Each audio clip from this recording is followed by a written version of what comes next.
दोस्तों, आज की मेरी कहानी है गुड़िया। पापा पापा, मुझे आपका मोबाइल दो ना, मुझे गेम खेलना है। 8 साल की छोटी सी गुड़िया ने अपने पापा सोहन से गेम खेलने के लिए मोबाइल की मांग की। सोहन ने कहा, नहीं बेटा, अभी काम है मुझे, बाद में दूंगा। गुड़िया ने जिद करते हुए कहा, नहीं पापा दो ना, मैं तुरंत गेम खेलकर दे दूंगी। सोहन ने फिर से कहा, नहीं बेटा, मैंने कहा ना, मुझे अभी काम है, मैं बाद में दे दूंगा। रोती हुई गुड़िया अपनी माँ के पास गई और कहा, देखो ना माँ, पापा मुझे मोबाइल नहीं दे रहे हैं, वो कुछ काम भी नहीं कर रहे हैं और मुझे दे भी नहीं रहे हैं। गुड़िया की माँ नेहा चिल्लाते हुए बोली, अरे थोड़ी देर के लिए इसे मोबाइल क्यों नहीं दे देते, तब से सिर खाए जा रही है। ये आजकल के बच्चे मोबाइल के कीड़े बनकर रह गए हैं। मोबाइल और कंप्यूटर के बारे में जितना हम माँ बाप को पता नहीं होता, उससे ज्यादा तो इन बच्चों को पता रहता है। वो हमारे पड़ोसी शर्मा जी है ना, उनके बेटे मनु की उम्र हमारी बेटी से 1 या 2 साल ही ज्यादा होगी। उसे जब देखो मोबाइल और लैपटॉप में ही घुसा रहता है। इतना एडवांस हो गया है उनका बच्चा। मोबाइल तो अलग बात है, वो लैपटॉप भी चला लेता है। इतना मैच्योर बिहेव करता है वो, लगता है हम किसी बड़े लड़के से बात कर रहे हों। बातचीत में अपने माता पिता की तरह ही स्टाइल मेंटेन करता है वो छोटा सा बच्चा। उनके माँ बाप भी तो कितने फ्रैंक रहते हैं सबके साथ, साथ बैठकर टीवी देखना, मूवी देखना सब करता है।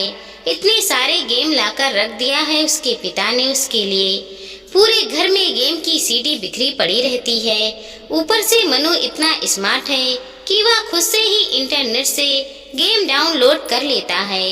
उनके बेटे को कभी रोता नहीं देखा। दूसरी तरफ हमारी बेटी को देखो, बात बात पर रोती रहती है, हर समय मोबाइल की रट लगाए रहती है। एक आप हो कि उसे तो मोबाइल देते ही नहीं। सोहन ने कुछ सोचते हुए कहा, वो सब तो ठीक है, उसके गेम खेलने के लिए एक अलग से मोबाइल दे दूंगा, लेकिन इस तरह वो ज्यादा मोबाइल यूज करेगी तो उसके आँख पर बुरा असर हो सकता है।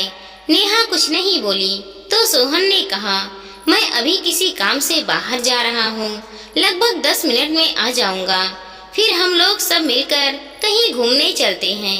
नेहा ने कहा, ठीक है, तब तक मैं उसे तैयार भी कर दूंगी। सोहन भी हाँ में रजामंदी देकर घर से बाहर चला गया, लेकिन 10 बजे का गया, सोहन 11 बजे तक भी वापस नहीं आया। इस बीच नेहा ने उसे फोन लगाने की कोशिश भी की, लेकिन उसका फोन हर समय व्यस्त ही बता रहा था। नेहा को सोहन की चिंता होने लगी कि आखिर क्या बात है जो अभी तक सोहन आया नहीं। लगातार कोशिश के बाद आखिरकार एक बार सोहन का फोन लग ही गया। फोन लगते ही नेहा बोल उठी, क्या हुआ, 10 मिनट का बोल के गए, 1 घंटा से ऊपर हो गया, तुम्हारा तो कुछ पता ही नहीं। सोहन ने बताया कि आज घूमने का प्रोग्राम कैंसिल कर दो, आज हम घूमने नहीं जाएंगे, और अगर जाएंगे भी तो शाम को। नेहा ने आश्चर्य और चिंता भरे स्वर में पूछा, लेकिन बात क्या है, कहाँ हो तुम? सोहन ने कहा, हॉस्पिटल में हूँ।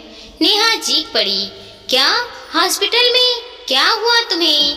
सोहन ने कहा, मुझे कुछ भी नहीं हुआ है, मैं ठीक हूँ और मैं तुम्हें अभी कुछ भी नहीं बता सकता, घर आकर सारी बात बताऊंगा।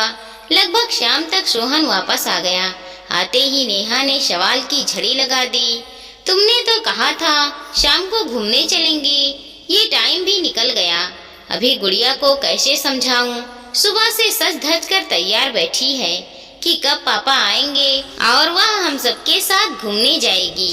सोहन ने कहा, उसे किसी तरह समझा बुझाकर खिला पिला कर सुला दो, मुझे तुमसे कुछ जरूरी बात करनी है। नेहा ने ऐसा ही किया। रात को सोते समय नेहा ने सोहन से पूछा, अब बताओ क्या हुआ जो दिन भर किसी काम से बाहर रह गए? सोहन ने बताया, वो हमारे पड़ोस शर्मा जी है ना, उन्हें एक परेशानी आ गई थी, उसी में लगा रह गया। मैं आज सुबह जैसे ही घर से निकला तो बाहर देखा पार्किंग एरिया में कुछ लोग झुंड बनाकर खड़े थे। पास जाकर देखा तो मनु वो 9 साल का छोटा सा बच्चा अपने साथ खेल रही छोटी सी नित्या के साथ गलत हरकत करने की कोशिश कर रहा था। कुछ लोग उसकी अश्लील हरकतों को देख हंस हंस कर बातें कर रहे थे। देखो आजकल के बच्चों को, कैसे हैं इनके माँ बाप, जिनके बच्चे ऐसी गंदी हरकत कर रहे हैं। बच्चों को देखते ही समझ में आ जाता है कैसी परवरिश दे रहे हैं इनके माँ बाप। भीड़ जमा देख शर्मा जी भी दौड़ते आए तो अपने बेटे को उस अवस्था में देखकर बहुत लज्जित हुए। वहाँ खड़े सभी लोगों ने उनकी बहुत बेइज्जती की। शर्मा जी ने तो गुस्से में आकर अपने बेटे पर हाथ भी उठा दिया था, लेकिन मैंने उन्हें रोक दिया और मनु को साथ में लेकर शर्मा जी का हाथ पकड़कर अपनी गाड़ी में बिठाकर एक पार्क में ले गया। वहाँ मैंने उनका गुस्सा शांत किया। मैंने उनसे पूछा, क्या मनु किसी बुरी संगत में है जो इसे गंदी बातें सिखा रहा हो? शर्मा जी ने कहा, नहीं ऐसी कोई बात नहीं है। फिर मैंने कहा, हो ना हो इस बच्चे के मन में ऐसे भी इस तरह की भावनाएं घर कर गई हैं।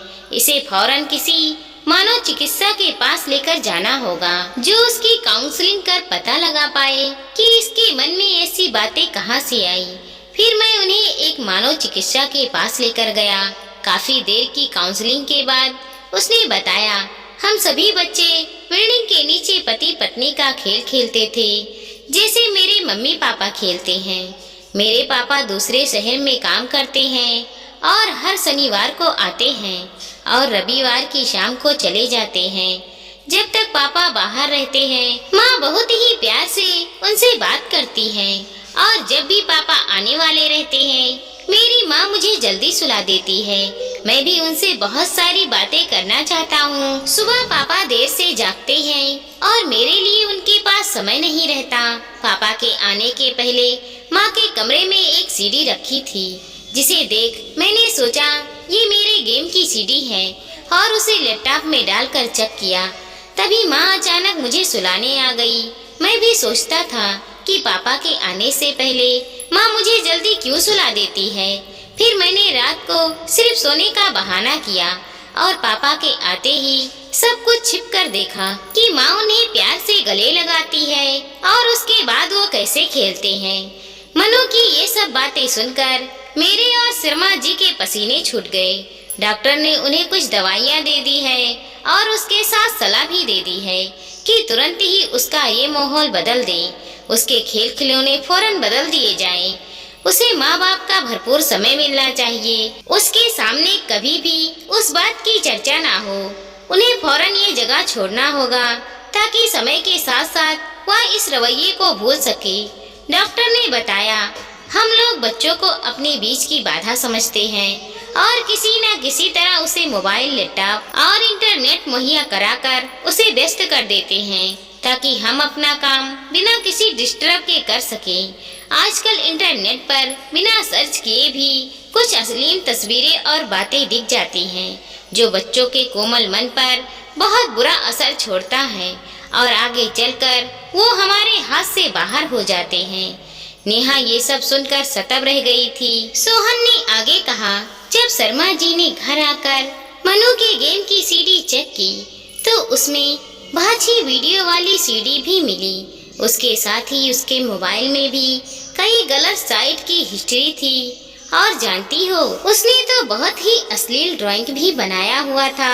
ये सब सुनकर नेहा कांप उठी। उसने झट से कहा, सुनिए जी, हम अपनी बेटी को अलग से मोबाइल नहीं देंगे और कभी देंगे भी तो अपनी निगरानी में प्रयोग करने को कहेंगे। हम अपनी बेटी के साथ ढेर सारा समय बिताएंगे और हर सही गलत बात के लिए उसका उचित मार्गदर्शन भी करेंगे। सोहन ने भी सहमति में सिर हिला दिया। दोस्तों, हमें अपने बच्चों के साथ ज्यादा से ज्यादा टाइम स्पेंड करना चाहिए ताकि हमारे बच्चे हमसे कुछ सीख सके। एक माँ बाप ही होते हैं जो अपने बच्चों को सही रास्ता दिखा पाते हैं, नहीं तो बच्चे कब हाथ से निकल जाए कुछ कहा नहीं जा सकता। एक बार बच्चा हाथ से निकल गया तो उसे संभालना बहुत ही मुश्किल हो जाता है।